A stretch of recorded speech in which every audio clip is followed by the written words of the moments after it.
সংবাদ সবাইকে স্বাগত জানাচ্ছি। আমি ফিরোজ তোহা। শুরুতে সংবাদ শিরোনাম জানিয়ে দেব এই মুহূর্তে হাতে পাওয়া সর্বশেষ গুরুত্বপূর্ণ বাংলা আপডেট সংবাদ। শুরুতেই থাকছে চোরাচালানের 500 কোটি টাকার ভাগ নেই খুন হন এমপি আজিম।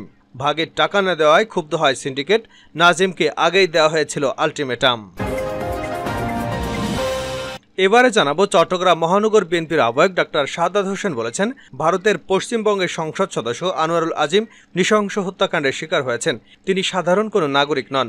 আওয়ামী লীগের এমপি বিদেশে গিয়ে খুন হয়েছেন, অথচ তার লাশটা পর্যন্ত উদ্ধার করতে পারেনি সরকার। জানাবো ঘুমধুম সীমান্তে স্থল মাইন বিস্ফোরণে যুবকের পা বিচ্ছিন্ন। সুন্দরবনের নাইখংছড়ি এলাকার ঘুমধুম তুমরো সীমান্ত এলাকায় মিয়ানমারের পুঁতে রাখা স্থল মাইন বিস্ফোরণে বাংলাদেশে এক যুবকের পা উড়ে গেছে। জানিয়ে দেব শিক্ষার চরম অভাবের কারণেই দুর্নীতি হচ্ছে বলে অভিযোগ করেছেন জামায়াতের আমির ডাক্তার শফিকুর রহমান। এবারে থাকছে কোনো রাজনৈতিক দলের নেতাকর্মীকে জেলে পাঠানোর এজেন্ডা সরকারের নেই বলে মন্তব্য করেছেন আওয়ামী লীগের সাধারণ সম্পাদক এবং সড়ক পরিবহন ও সেতুমন্ত্রী ওবায়দুল কাদের। এবং সর্বশেষ জানাবো আন্তর্জাতিক সংবাদ। আন্তর্জাতিক বিচারিক আদালতের আদেশকে নৈতিকভাবে অগ্রহণযোগ্য, জঘন্য ও বিরক্তিকর বলে অভিহিত করেছে ইহুদিবাদী ইসরায়েল। তাছাড়া দখলদার বাহিনীর বিরুদ্ধে যে গণহত্যা চালানোর অভিযোগ করা হয়েছে তাও মিথ্যা বলে জানানো হয়েছে। এতক্ষণ শিরোনাম শুনছিলেন, এবার বিস্তারিত। প্রিয় দর্শক, আপনি যদি এই চ্যানেলে নতুন হয়ে থাকেন, ভিডিওটি দেখতে দেখতে চ্যানেলটি সাবস্ক্রাইব করে আমাদের সঙ্গেই থাকুন। আর এই ভিডিও সম্পর্কে আপনি আপনার মূল্যবান মতামতটি কমেন্ট বক্সে জানিয়ে দিন। আর হ্যাঁ প্রিয় দর্শক, জানিয়ে দিন ভিডিওটি কোথা থেকে দেখছেন। চোরাচালানের 500 কোটি টাকার ভাগ নিয়েই খুন হন এমপি আজিম। ঝিনাইদহ 4 আসনের সংসদ সদস্য আনোয়ারুল আজিম আনার হত্যাকাণ্ডের নেপথ্য ঘিরে দক্ষিণ পশ্চিমাঞ্চলের সীমান্ত অঞ্চলের স্বর্ণ চোরাচালান ও মাদক পাচারের একের পর এক চাঞ্চল্যকর তথ্য বেরিয়ে আসছে। এই হত্যাকাণ্ডটি কলকাতা সিআইডি এবং বাংলাদেশ ঢাকা মহানগর গোয়েন্দা পুলিশ তদন্ত করছে। পাশাপাশি একাধিক গোয়েন্দা সংস্থা এমপি আনার হত্যাকাণ্ডের নেপথ্যে কারা জড়িত, কী কারণে এই হত্যাকাণ্ড ঘটেছে বিষয়ে অনুসন্ধানে মাঠে রয়েছেন। তাদের অনুসন্ধানে ঝিনাইদহ, চুয়াডাঙ্গা সহ দক্ষিণ পশ্চিমাঞ্চলের সীমান্ত দিয়ে স্বর্ণ চোরাচালান, মাদক পাচারের সঙ্গে জড়িতদের সম্পর্কে চাঞ্চল্যকর তথ্য বেরিয়ে এসেছে। হত্যাকাণ্ডে জড়িতরা ছিল নিম্নবিত্ত পরিবারের সদস্য। আজ তারা শত শত কোটি টাকার মালিক।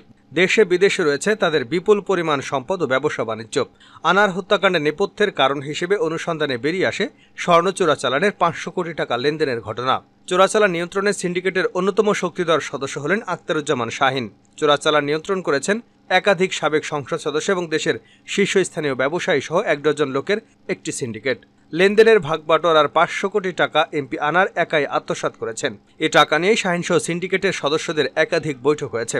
টাকা ফেরত দেওয়ার জন্য আলটিমেটাম দিয়েছিল পাওনাদাররা। কিন্তু এমপি আনার টাকা ভাগ তো দেননি, উল্টো স্বর্ণ চোরাচালান নিয়ন্ত্রণে একক আধিপত্য বিস্তার করে চলেছেন। এই ঘটনার পর সিন্ডিকেটের সদস্যরা এমপি আনারকে হত্যা করার সিদ্ধান্ত নেন, কারণ তিনি বেঁচে থাকলে এই অঞ্চলের পুরো নিয়ন্ত্রণ তাদের হাতছাড়া হয়ে যাবে। হত্যাকাণ্ড বাস্তবায়নের দায়িত্ব দেওয়া হয় এমপি আনারের বাল্যবন্ধু ও ঘনিষ্ঠজন কোটচাঁদপুরের বাসিন্দা বর্তমান মেয়রের ছোট ভাই আখতারুজ্জামান শাহিনকে। শাহিন 2 মাস আগে থেকে এমপি আনারকে হত্যার পরিকল্পনা করেন। হত্যাকাণ্ডটি বাস্তবায়নের দায়িত্ব দেওয়া হয় শাহিনের ফুফাতো ভাই, খুলনা পূর্ব বাংলা কমিউনিস্ট পার্টির নেতা ও কুখ্যাত খুনি শিমুল ভূঁইয়া ওরফে আমানুল্লাহকে। আমানুল্লাহর পরিকল্পনায় খুনের স্থান ঢাকা ও কালীগঞ্জের পরিবর্তে কলকাতা নির্ধারণ করা হয়। এই পরিকল্পনা বাস্তবায়নে যা করণীয় শাহিন তার সবটাই করেছেন। গোয়েন্দাদের অনুসন্ধানে বেরিয়ে আসে কলকাতার নিউ টাউনে সঞ্জীবা গার্ডেনে এমপি আনারকে শ্বাসরোধ করে হত্যার পর লাশ অসংখ্য টুকরো করে ছোট ছোট শপিং ব্যাগে ভরে হত্যাকারীরা সেই ব্যাগগুলো গার্ডেনের সামনে খালে ফেলে দেয়। স্মরণকালে নিষ্ঠুরতম এমপি আনার হত্যাকাণ্ডটি হিন্দি সিনেমাকেও হার মানিয়েছে বলে একাধিক গোয়েন্দা কর্মকর্তারা অভিমত ব্যক্ত করেছেন। গোয়েন্দাদের অনুসন্ধানে বেরিয়ে আসে ঝিনাইদহ, চুয়াডাঙ্গা সহ দক্ষিণ পশ্চিমাঞ্চলের সীমান্তবর্তী এলাকা দিয়ে 1986 সাল থেকে স্বর্ণ চোরাচালান সহ মাদক পাচার হয়ে আসছে। দীর্ঘ 3 যুগের অধিককাল এই স্বর্ণ চোরাচালানের সঙ্গে জড়িয়ে জিরো থেকে হিরো হয়েছেন এমপি আনার হত্যাকাণ্ডে জড়িত শাহিনের মতো অনেকেই হয়েছেন দেশের নামি দামি ব্যবসায়ী। কারো বাবা ছিলেন মৎস্য ব্যবসায়ী, আবার সাধারণ কৃষক।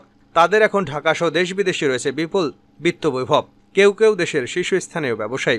কালীগঞ্জ, কোটচাঁদপুর, চুয়াডাঙ্গা এলাকায় বিভিন্ন পর্যায়ে ব্যক্তি এবং রাজনৈতিক নেতা এবং শীর্ষস্থানীয় প্রশাসনের সঙ্গে আলাপকালে এই স্বর্ণ চোরাচালানের সঙ্গে জড়িতদের সম্পর্কে বিস্তারিত তথ্য দেন সাংবাদিকরা। তাদের চোখের সামনে এই স্বর্ণ চোরাচালান ও মাদক পাচার হচ্ছে। এই বাসিন্দারা এটাও দেখছেন এই স্বর্ণ পাচারের সঙ্গে আইনশৃঙ্খলা বাহিনীর এক শ্রেণীর কর্মকর্তা, প্রশাসনের কর্মকর্তা, কাস্টম কর্মকর্তা ও রাজনৈতিক দলের এক শ্রেণীর নেতারা এই চোরাচালান সিন্ডিকেট থেকে নিয়মিত মোটা অঙ্কের টাকা পাচ্ছেন। প্রশাসনের সহযোগিতাকারীরাও কোটিপতি বনে গেছেন। দুবাই এবং সিঙ্গাপুর হতে ঢাকা ও সিলেট বিমানবন্দর হতে বেশিরভাগ স্বর্ণ পাচার হয়। এই বিমানবন্দর থেকে শুরু করে বাসযোগে নিরাপদ সীমান্তে ওপার পর্যন্ত পৌঁছে দেওয়া হয়। আর এই পৌঁছে দেওয়া পর্যন্ত সকল কর্মকর্তা অতন্ত্র প্রহরীর মতো সহযোগিতা করে যাচ্ছেন। মাঝে মধ্যে দু একটি চালান বিমানবন্দরে ধরা পড়লেও ৯৯% স্বর্ণের চালানি বিনা বাধায় বিমানবন্দর থেকে বের হয়ে যাচ্ছে। স্বর্ণ চোরাচালান এবং ভাগবাটোয়ারার দ্বন্দ্বে কিংবা সহযোগিতা না করার কারণে এই অঞ্চলে এমপি আনার ছাড়াও চুয়াডাঙ্গার সিএনএফের এজেন্ট সাইফুল ছাড়াও অনেকেই হত্যাকাণ্ডের শিকার হয়েছেন, নিখোঁজ হয়েছেন অনেকেই। তাদের আর কোনো হদিস মেলেনি। এ ধরনের তথ্য ওই অঞ্চলের এলাকাবাসীর, রাজনৈতিক নেতা এবং প্রশাসনের কর্মকর্তাদের কাছেও রয়েছে। আজিজের নিষেধাজ্ঞা বেনজিরের সম্পদ ক্রোক জাতির জন্য লজ্জার। চট্টগ্রাম মহানগর বিএনপির আহ্বায়ক ডাক্তার শাহাদাত হোসেন বলেছেন, ভারতের পশ্চিমবঙ্গে সংসদ সদস্য আনোয়ারুল আজিম নৃশংস হত্যাকাণ্ডের শিকার হয়েছেন। তিনি সাধারণ কোনো নাগরিক নন। আওয়ামী লীগের এমপি বিদেশে গিয়ে খুন হলেন, অথচ এখন পর্যন্ত তার মরদেহ উদ্ধার করতে পারেনি সরকার। তিনি বলেন, আজ ডামি সরকারের সংসদ সদস্যরা নিরাপদ নয়। তাছাড়া সেনাবাহিনীর সাবেক প্রধান জেনারেল আজিজ আহমেদের উপর যুক্তরাষ্ট্রের নিষেধাজ্ঞা এবং সাবেক পুলিশের প্রধান বেনজির আহমেদের সম্পত্তি ক্রোক, ব্যাংক হিসাব ফ্রিজ করার আদালতের আদেশ জাতির জন্য লজ্জার। এজন্য সম্পূর্ণভাবে দায়ী এ সরকার। তারা প্রশাসনকে অন্যায়ভাবে ব্যবহার করার কারণে এসব ঘটেছে। নসিমন ভবনের দলীয় কার্যালয় মাঠে আগামী ৩০ মে বিএনপির প্রতিষ্ঠাতা রাষ্ট্রপতি জিয়াউর রহমানের ৪৩তম শাহাদাত বার্ষিকী অনুষ্ঠান সফল করার লক্ষ্যে চট্টগ্রাম মহানগর বিএনপির প্রস্তুতি সভায় সভাপতির বক্তব্যে এসব কথা বলেন ডক্টর শাহাদাত। তিনি বলেন, জিয়াউর রহমানের ব্যক্তিগত সততা, স্বাধীনতার যুদ্ধে ঐতিহাসিক ভূমিকায় তার একটি ইতিবাচক ভাবমূর্তি তৈরি হয়েছিল জনগণের মধ্যে। ১৯৭৮ সালে তিনি যখন বিএনপি প্রতিষ্ঠা করেন, তখন তাতে সমাজের নানা শ্রেণী পেশার মানুষ স্বতঃস্ফূর্তভাবে যোগদান করেন। তিনি প্রচলিত ধারার বাইরে রাজনীতিতে নতুন একটি রাজনৈতিক তত্ত্ব মানুষের সামনে হাজির করেন। জনগণ তার সেই রাজনীতিকে গ্রহণ করেছিল। তার ১৯ দফা কর্মসূচিকে এদেশের মানুষ তাদের সামাজিক ও অর্থনৈতিক মুক্তির পথ নির্দেশক বলেই মনে করেছিল। ঘুমধুম সীমান্তে স্থল মাইন বিস্ফোরণে যুবকের পা বিচ্ছিন্ন।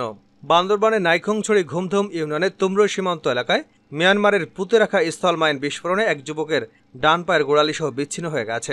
সন্ধ্যা ৭:৩০টার দিকে সীমান্তের ৩৩ এবং ৩৪ নম্বর পিলারের মধ্যবর্তী স্থানে ঘটনা ঘটে। পা বিচ্ছিন্ন হয়ে যাওয়া যুবকের নাম নবী হোসেন প্রকাশ। তিনি তুমরো ২ নম্বর ওয়ার্ডের ফকিরা গুনা হাবিবুর রহমানের ছেলে। ঘটনায় মোহাম্মদ তাহের নামের আরও এক যুবক আহত হয়েছেন। তিনিও একই গ্রামের হাসপাতাল পাড়ার মৃত আবুল হোসেনের ছেলে। ঘুমধুম ইউনিয়ন পরিষদের সদস্য শফিকুল ইসলাম সত্যতা নিশ্চিত করে বলেন, দুই যুবক মাইন বিস্ফোরণে আহত হয়েছেন। তাদেরকে হাসপাতালে ভর্তি করা হয়েছে। ঘুমধুম পুলিশ তদন্ত কেন্দ্রের ইনচার্জ মাহফুজুল ইমতিয়াজ ভুইয়া ঘটনার সত্যতা স্বীকার করে বলেন, আহতদের উদ্ধার করে চিকিৎসার জন্য হাসপাতালে নেওয়া হয়েছে। শিক্ষার চরম অভাবের কারণে দুর্নীতি হচ্ছে জামায়াত শিবির। বাংলাদেশ জামায়াতে ইসলামীর আমির ডাক্তার শফিকুর রহমান বলেছেন, দেশে নীতি নির্ধারক হিসেবে যারা আছেন তাদের অধিকাংশের নৈতিক শিক্ষার চরম অভাবের কারণে হাজার হাজার কোটি টাকা দুর্নীতি হচ্ছে। কোটি কোটি টাকার বাজেট পাশ হলেও তা যথাযথভাবে বাস্তবায়ন হচ্ছে না। উন্নয়ন বাজেটের অর্থ তারা লুটপাট করে বিদেশে বাড়িগাড়ির মালিক বনে যাচ্ছেন। আর এই আত্মসাদে সহযোগী হচ্ছে কতিপয় বিপদগামী প্রকৌশলী যারা নৈতিকভাবে অসৎ। শুক্রবার ফোরাম অব ডিপ্লোমা ইঞ্জিনিয়ার্স বাংলাদেশের দ্বিবার্ষিক কাউন্সিল এবং জাতীয় সম্মেলনের প্রধান অতিথির বক্তব্যে এসব কথা বলেন তিনি বলেন, দুর্নীতি দেশের মানুষের সামাজিক এবং রাষ্ট্রীয় জীবনকে বিষিয়ে তুলেছে। পদে পদে দুর্নীতি থাকায় দেশের মানুষ উন্নয়নের সুফল পাচ্ছেন না। উন্নতির পথে বাধা হয়ে দাঁড়াচ্ছে দুর্নীতি। অবৈধ সম্পদের মোহে মানুষকে চরম মাত্রায় নৈতিকভাবে পতন ঘটিয়েছে। নীতি নৈতিকতা এবং ধর্মীয় অনুশাসন না মানার কারণে দেশের চক্রবৃদ্ধি হারে বেড়েছে দুর্নীতি। এ অবস্থায় প্রচলিত আইনের পাশাপাশি ধর্মীয় অনুশাসন মেনে চলার জন্য আহ্বান জানান তিনি।